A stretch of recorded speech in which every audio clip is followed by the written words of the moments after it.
রণতরী আনলেই উড়িয়ে দেব, ট্রাম্পকে তেহরানের চরম হুঁশিয়ারি। ইসরায়েল ছাড়ছেন লাখো নাগরিক, কিন্তু কেন? অগ্নিগর্ভ আজাদ কাশ্মীর, রাওয়ালকোটে উত্তেজনা নেপথ্যে। ইউক্রেনের ভুল স্বীকার, শেষ মুহূর্তে বড় হামলা থেকে পিছিয়ে এল ইরান। ইরানকে চাপে রাখতে মরিয়া ট্রাম্প খুঁজছেন নতুন কৌশল। ওয়াশিংটনের ভয়াবহ দাবানলকে ইচ্ছাকৃত নাকি মহাবিপর্যয়? দর্শক শুনছিলেন শিরোনাম, এবার বিস্তারিত।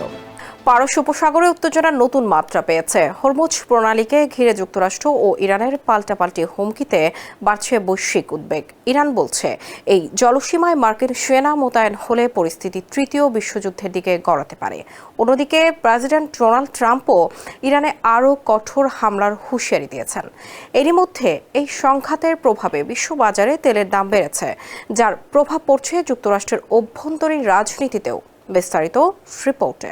আপনি দুঃস্বপ্ন দেখছেন মিস্টার ট্রাম্প। হরমুজ প্রণালীতে সেনা পাঠালে বাজবে তৃতীয় বিশ্বযুদ্ধের ডঙ্কা। ইরানের এমন হুমকিতে পারস্য উপসাগরে উত্তেজনার পারদ এখন তুঙ্গে। খবর আল জাজিরার। এর মাঝেই আন্তর্জাতিক গণমাধ্যম আনাদোলু এজেন্সির খবরে জানা গেছে, ট্রাম্প ইরানে আরো ভয়াবহ হামলার হুমকি দিয়েছেন। আর অন্যদিকে মার্কিন রণতরী উড়িয়ে দেওয়ার সরাসরি হুমকি দিয়ে তেহরানের গর্জন। এদিকে ট্রাম্পের এই যুদ্ধংদেহী নীতির খেসারত দিতে হচ্ছে এখন গোটা বিশ্বকে।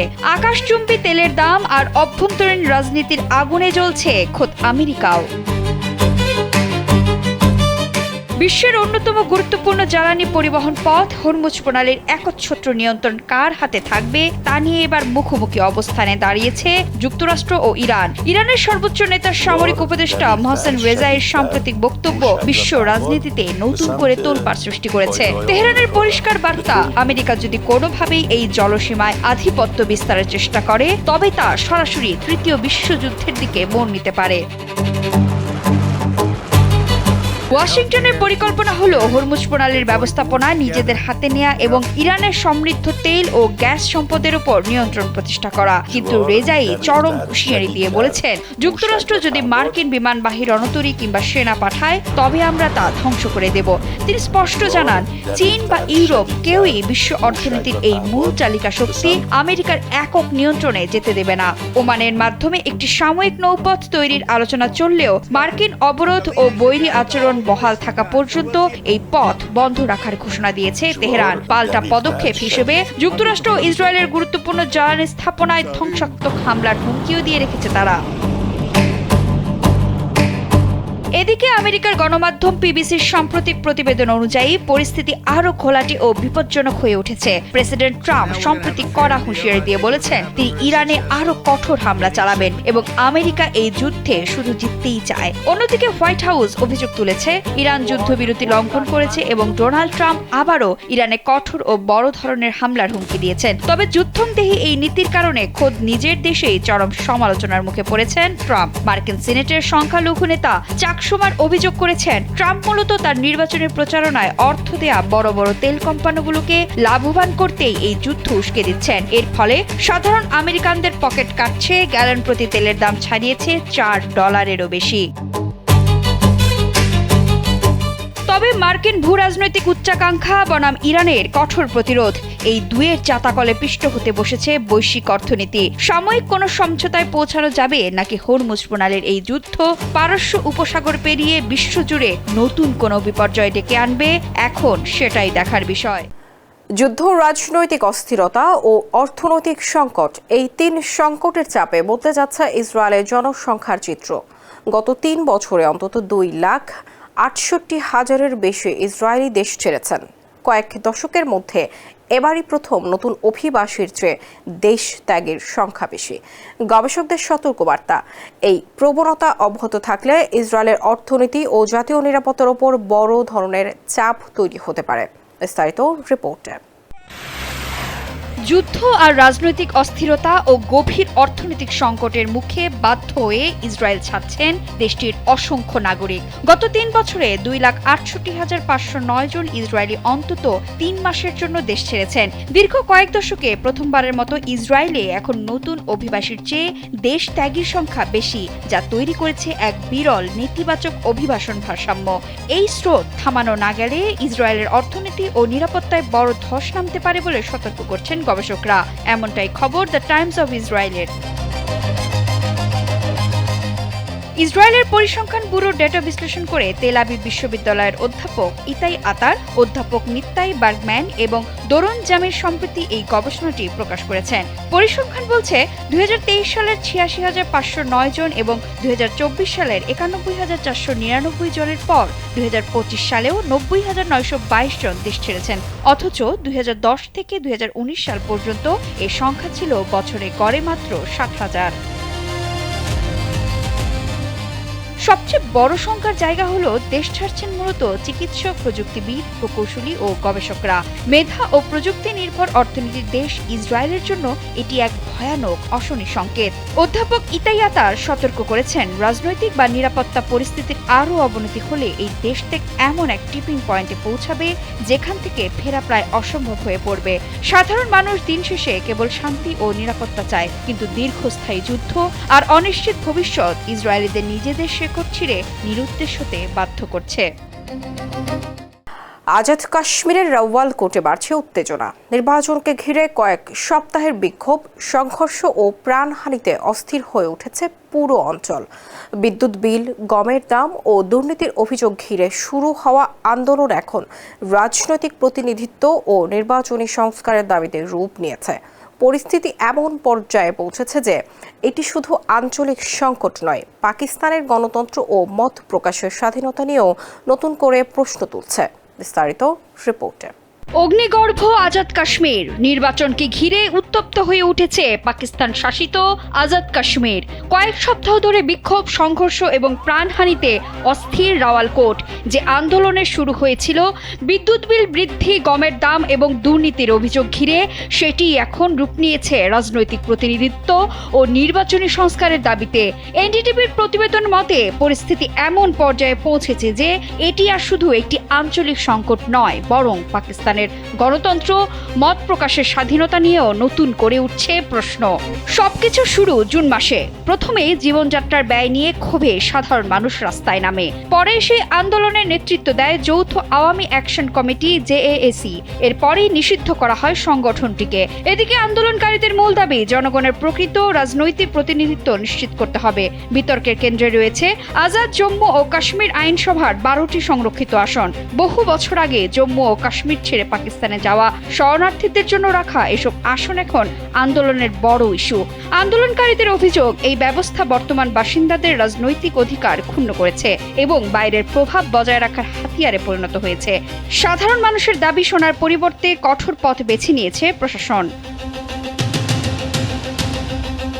এদিকে রাওয়ালকোটের গেহেলটুপি এলাকায় নিরাপত্তা বাহিনীর অভিযানের সময় গুলির ঘটনায় বহু মানুষ নিহত ও আহত হওয়ার খবর প্রকাশিত হয়। বিভিন্ন সূত্রে নিহতের সংখ্যা 40 জনের বেশি বলে দাবি করা হচ্ছে। অন্যদিকে পাকিস্তান কর্তৃপক্ষের দাবি, বিক্ষোভে সশস্ত্র গোষ্ঠীও জড়িয়ে পড়েছিল এবং নিরাপত্তা বাহিনীর উপর হামলা চালানো হয়। তবে আন্দোলনকারীরা সেই অভিযোগ প্রত্যাখ্যান করে বলছেন, তাদের শান্তিপূর্ণ আন্দোলন দমন করতেই অতিরিক্ত শক্তি ব্যবহার করা হয়েছে। এমন উত্তেজনার মধ্যেই আসে নির্বাচন। নিরাপত্তা পরিস্থিতির কারণে 27 জুলাইয়ের ভোট একদিনে না করে কয়েক ধাপে আয়োজন করা হয়, কিন্তু ভোটের দিনগুলোতেও থামেনি উত্তেজনা। কোথাও কারফিউ, কোথাও সংঘর্ষ, কোথাও আবার গুলির ঘটনা ঘটে। আন্দোলনকারীদের অভিযোগ, তাদের আপত্তি উপেক্ষা করেই নির্বাচনী প্রক্রিয়া এগিয়ে নেওয়া হয়েছে। আর সরকারের ভাষ্য, আইন শৃঙ্খলা রক্ষা করতেই এসব ব্যবস্থা নেওয়া হয়েছে। বিতর্ক আরও বাড়িয়েছে পাকিস্তানের প্রতিরক্ষা মন্ত্রী খাজা আসিফের একটি মন্তব্য। তিনি বিক্ষোভকারীদের ভারতের মতোই শত্রু হিসেবে দেখেন বলে মন্তব্য করেন। এরপরই দেশজুড়ে শুরু হয় সমালোচনা। প্রশ্ন উঠেছে, রাজনৈতিক মতভেদ প্রকাশকারী নাগরিকদেরও কি রাষ্ট্রশত্রু হিসেবে দেখবে? এদিকে জাতিসংঘের মানবাধিকার বিষয়ক হাই কমিশনার ভলকার তুর্ক রাওয়ালকোটের সহিংসতার নিরপেক্ষ তদন্তের আহ্বান জানিয়েছেন। একই সঙ্গে জেএএসি-কে সন্ত্রাস বিরোধী আইনে নিষিদ্ধ করার সিদ্ধান্ত নিয়েও উদ্বেগ প্রকাশ করেছেন।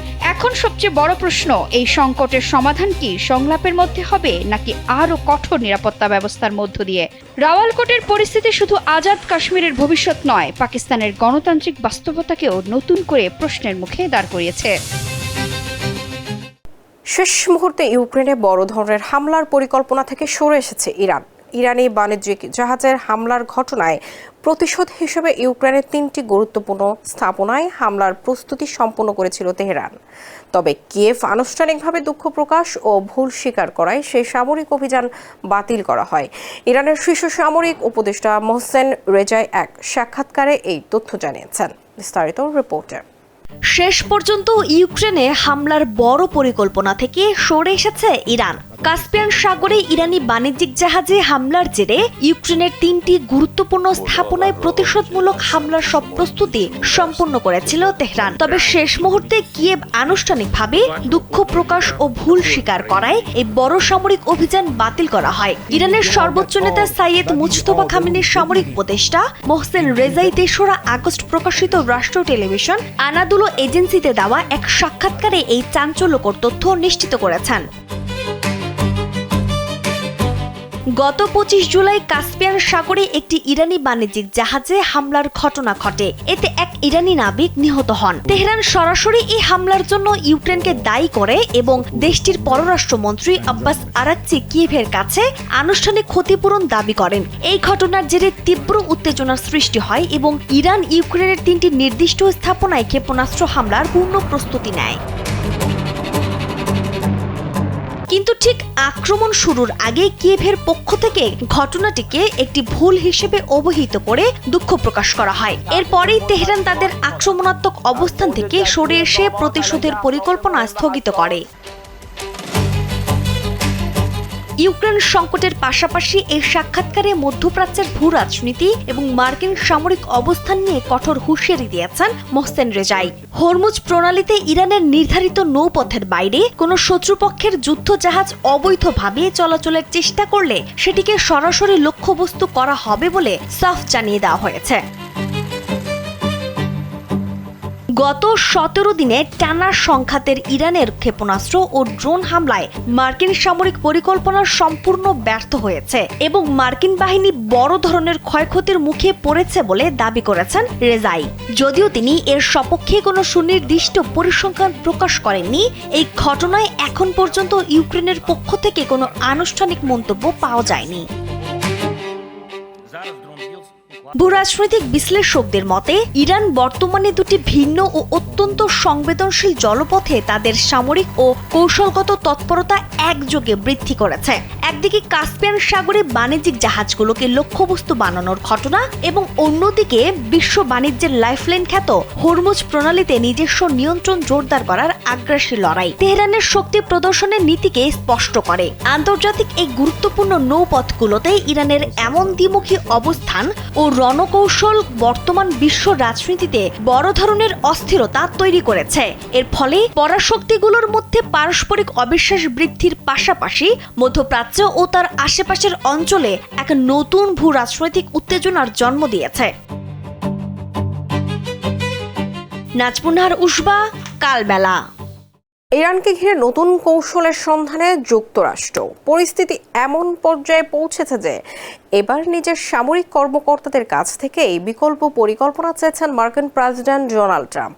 সিএনএনের তথ্য অনুযায়ী ইরানের উপর আরও কার্যকর চাপ তৈরির উপায় খুঁজছে সেন্টকম গোয়েন্দা বিশ্লেষকদের কাছেও নতুন ও অপ্রচলিত কৌশলের প্রস্তাব চেয়েছে। প্রচলিত সামরিক পদক্ষেপে কাঙ্ক্ষিত ফল না মেলায় ওয়াশিংটন এখন নতুন পথ খুঁজছে। বিস্তারিত রিপোর্টে। চাপে পড়েছেন ডোনাল্ড ট্রাম্প, খুঁজছেন ইরান যুদ্ধ থেকে বের হওয়ার নতুন পথ। পরিস্থিতি এমন পর্যায়ে পৌঁছেছে যে এবার নিজের সামরিক কর্মকর্তাদের কাছ থেকেই নতুন কৌশল চেয়েছেন মার্কিন প্রেসিডেন্ট। এমন তথ্য উঠে এসেছে সিএনএনের এক প্রতিবেদনে। ইরানের উপর আরও কার্যকর চাপ বাড়াতে যুক্তরাষ্ট্রের সেন্ট্রাল কমান্ড সেন্টকম তাদের গোয়েন্দা বিশ্লেষকদের কাছে একটি ইমেল পাঠিয়ে নতুন ও অপ্রচলিত কৌশলের প্রস্তাব চেয়েছে। বিষয়টি সম্পর্কে অবগত দুটি সূত্র জানিয়েছে সেন্টকমের এক জ্যেষ্ঠ কর্মকর্তা এই উদ্যোগ নিয়েছেন। সামরিক বাহিনীতে এ ধরনের ব্রেইনস্টর্মিং ইমেইলকে অস্বাভাবিক বলেই মনে করা হচ্ছে। বিশ্লেষকদের মতে প্রচলিত সামরিক কৌশলে কাঙ্ক্ষিত ফল না পাওয়ায় নতুন পথ খুঁজছে ওয়াশিংটন। কয়েক সপ্তাহ ধরে হরমুজ প্রণালীতে ইরানের সামরিক সক্ষমতা দুর্বল করতে ধারাবাহিক বিমান হামলা চালালেও তেহরান এখনও আলোচনায় ফিরতে রাজি হয়নি। এর মধ্যেই ট্রাম্প প্রশাসন ইরানের গভীর ভূগর্ভস্থ পারমাণবিক স্থাপনাগুলোতে নতুন হামলার পরিকল্পনা নিয়ে আলোচনা করছে। একই সঙ্গে সীমিত পরিসরে প্রতীকী হামলার বিকল্পও বিবেচনায় রয়েছে। তবে সামরিক ও গোয়েন্দা কর্মকর্তাদের মতে শুধু বিমান হামলায় ইরানের পারমাণবিক কর্মসূচি থামানো সম্ভব নয়। মার্কিন জয়েন্ট চিফস অব স্টাফের চেয়ারম্যান জেনারেল ড্যান কেইনও স্বীকার করেছেন শুধু আকাশপথের হামলার সীমাবদ্ধতা রয়েছে। ফলে ট্রাম্প এখন কঠিন এক বাস্তবতার মুখোমুখি। একদিকে সামরিক চাপ আরও বাড়ানোর বিকল্প, অন্যদিকে কূটনৈতিক সমাধানের পথ। কিন্তু কোন কৌশল শেষ পর্যন্ত ইরানকে আলোচনা টেবিলে আনতে পারবে সেই প্রশ্নের উত্তর এখন খুঁজছে যুক্তরাষ্ট্র। ওয়াশিংটনের স্পোকেন কাউন্টিতে ভয়াবহ দাবানলে পুড়ে ছাই হয়েছে শত শত বাড়িঘর, আর নিরাপদ আশ্রয়ের খোঁজে ঘর ছেড়েছেন হাজারো মানুষ। তবে এই বিপর্যয়কে ঘিরে সামনে এসেছে চাঞ্চল্যকর তথ্য। যুক্তরাষ্ট্রের গণমাধ্যমের খবর, ওল্ড ট্রেলার্স ফায়ার নামে এই দাবানলটি ইচ্ছাকৃতভাবে লাগানোর অভিযোগে এক ব্যক্তিকে গ্রেপ্তার করেছে পুলিশ। ফলে প্রাকৃতিক দুর্যোগের পাশাপাশি মানবসৃষ্ট বিপর্যয়ের আশঙ্কাও জোরালো হয়েছে। বিস্তারিত রিপোর্টে। যুক্তরাষ্ট্রের ওয়াশিংটন অঙ্গরাজ্যের স্পোকেন কাউন্টিতে ইতিহাসের অন্যতম ভয়াবহ দাবানলে পুড়ে ছাই হয়ে গেছে অন্তত ৭০০টি বাড়ি ও স্থাপনা। প্রাণ বাঁচাতে নিজেদের ভিটেমাটি ছেড়েছেন প্রায় ৬৭,০০০ মানুষ। তবে সবচেয়ে শিউরে ওঠার মতো খবর হলো, এই মহা বিপর্যয় শুধুই প্রকৃতির খামখেয়ালি নয়, এর পেছনে রয়েছে এক ব্যক্তির নিষ্ঠুর পরিকল্পনা। ওল্ড ট্রেলস ফায়ার নামের এই দাবানলটি ইচ্ছাকৃতভাবে লাগানোর অভিযোগে অ্যারন এফ ফারিনাচি নামের এক ব্যক্তিকে গ্রেপ্তার করেছে পুলিশ। সিসিবি নিউজের একটি প্রতিবেদনে এ তথ্য জানানো হয়েছে। দীর্ঘদিনের খরা, প্রশান্ত মহাসাগরের নিরক্ষীয় অঞ্চলের সমুদ্রপৃষ্ঠের তাপমাত্রা অস্বাভাবিকভাবে বেড়ে যাওয়ার প্রভাবে তীব্র গরম এবং ঘণ্টায় প্রায় ৪০ মাইল বেগে শুষ্ক বাতাসের কারণে আগুন দ্রুত ছড়িয়ে পড়ে। স্পোকেন এলাকায় মোট ৩টি বড় দাবানল মিলে প্রায় ৮,০০০ একরের বেশি এলাকা গ্রাস করেছে।